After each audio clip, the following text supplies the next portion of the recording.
aja kawasan aku dulu. Assalamualaikum warahmatullahi wabarakatuh. Saya Rizky Andika Absar dari kelas struktur data C, NIM 103040153, program studi teknik informatika.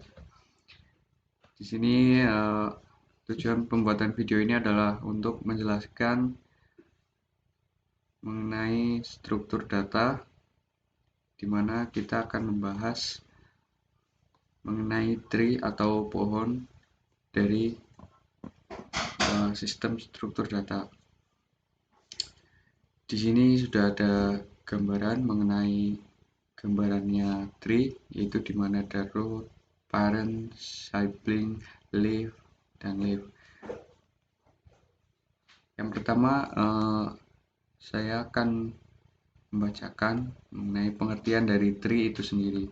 Tree merupakan salah satu bentuk struktur data tidak linear yang menggambarkan hubungan yang bersifat hierarkis atau hubungan one to many, ataupun satu kepada banyak hubungan.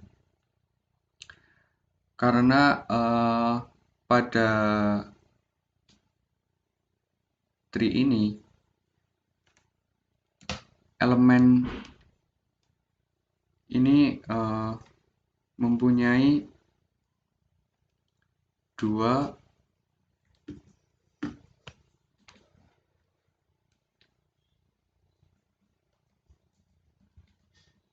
atau setiap node-nya memiliki dua child yang harus panjang yang sama.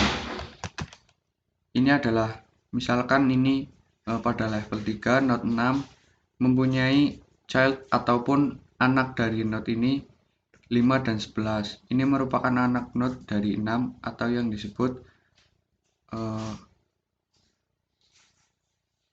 node child. Tree juga bisa didefinisikan sebagai kumpulan atau simpul node dengan satu elemen khusus yang disebut root, dan node lainnya terbagi menjadi himpunan-himpunan yang saling tak berhubungan satu sama lainnya disebut subtree.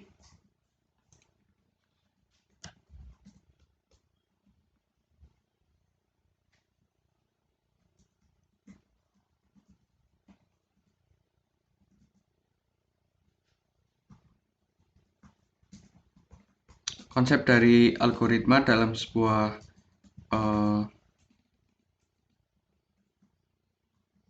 sistem ini juga dapat digunakan untuk mendefinisikan notasi disabilitas, di mana notasi tersebut merupakan pusat untuk menjelaskan bagaimana sebuah sistem formal yang berasal dari sejumlah aksioma dan aturan-aturan dalam konsep logika waktu dan algoritma untuk menyelesaikan suatu permasalahan tidak dapat dihitung.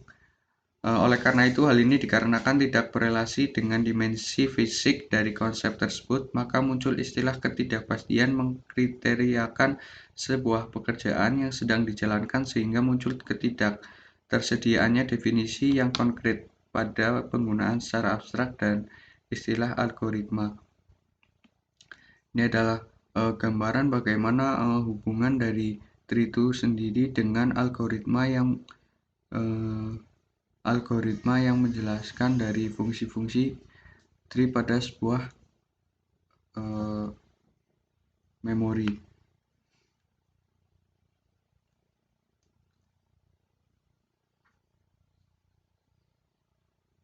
Kemudian ada struktur data pohon atau tree ini juga dapat digunakan dalam operasi dasar dalam teknik pemrograman seperti search, predecessor, successor, minimum, maximum, insert, dan delete.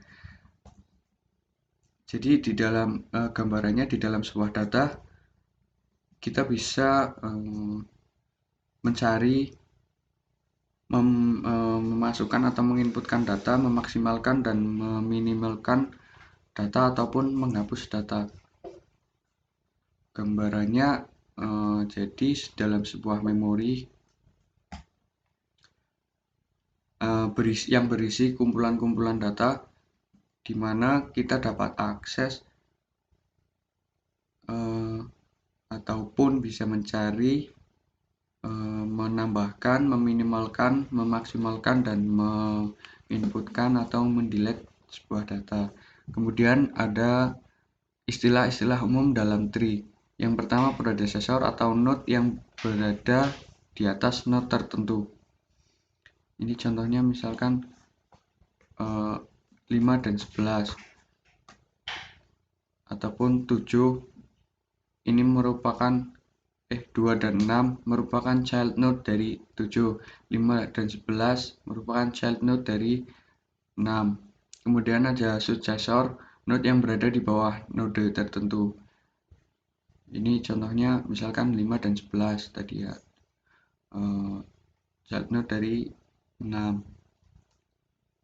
Ancestor, seluruh node yang terletak sebelum node tertentu dan terletak pada jalur yang sama. Misalkan ini 2 node yang satu arah dan terdapat 2 node yang ada dalam lingkup arah tertentu. Kemudian ini ada banyak lagi. Gambaran besarnya sebuah struktur penyimpanan tree ini adalah bagaimana kita menggambarkan pohon yang dimana ada batang, ukuran, tinggi, akar, dan daun. Di sini juga terdapat descendant, seluruh node yang terletak sesudah node tertentu dan terletak pada jalur yang sama. Terus parent, predecessor satu level di atas satu node. Pokoknya gambarannya ada di sini semua, di gambar ini termasuk level-levelnya juga. Kemudian ada child, ada ibaratnya ini ada kayak anak pohon dan ibu pohon. Terus ada sibling, subtree. Bagaimana dari tree yang berupa satu node beserta descendant-nya dan memiliki semua karakteristik dari tree tersebut. Ada size-nya jelas, banyaknya node dalam satu tree itu bisa dihitung karena ini sifatnya di dalam memori. Terus ada tinggi, banyaknya tingkatan atau level dalam satu tree. Root, satu-satunya node khusus dalam tree yang tak punya predecessor karena dia bersifat terakhir atau di bawah. Ini istilahnya aja namanya root atau akar. Kemudian ada leaf, daun, node-node dalam tree yang tak memiliki successor. Kemudian ada degree, banyaknya child yang dimiliki dalam satu node. Pada contoh gambar ini, masing-masing hanya memiliki 2 child node. Ya. Kemudian ada penerapan struktur data penyimpanan tree. Karena dalam operasi dasar, dalam teknik pemrograman, kita memerlukan algoritma untuk penerapan struktur penyimpanan data dalam teori pohon ini. Khususnya ada 2 hal terbesar yang dapat diimplementasikan, yaitu penyimpanan secara statistik dan dinamik. Yang pertama, penyimpanan data statistik merupakan penyimpanan data di mana memori yang digunakan untuk menyimpan sudah dipersiapkan terlebih dahulu. Penyimpanan data ini lebih menekankan kepada struktur data dengan menggunakan tabel continue. Dengan kondisi seperti ini, maka penggunaan penyimpanan data statistik tidak baik untuk kasus penyimpanan data yang sama tipenya dan tidak diketahui berapa jumlah data yang akan disimpan sehingga akan menyebabkan sulitnya dalam mendeklarasikan tabel continue yang dapat menampung ataupun memasukkan data.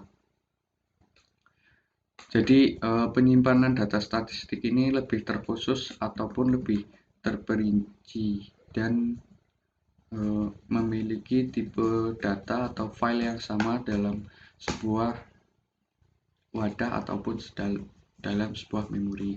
Kemudian ada penyimpanan data dinamik. Penyimpanan data secara dinamik diimplementasikan dengan konsep linked list, di mana list itu mempunyai penunjuk elemen pertama yang dijadikan sebagai acuan sebuah list yang kosong atau isi.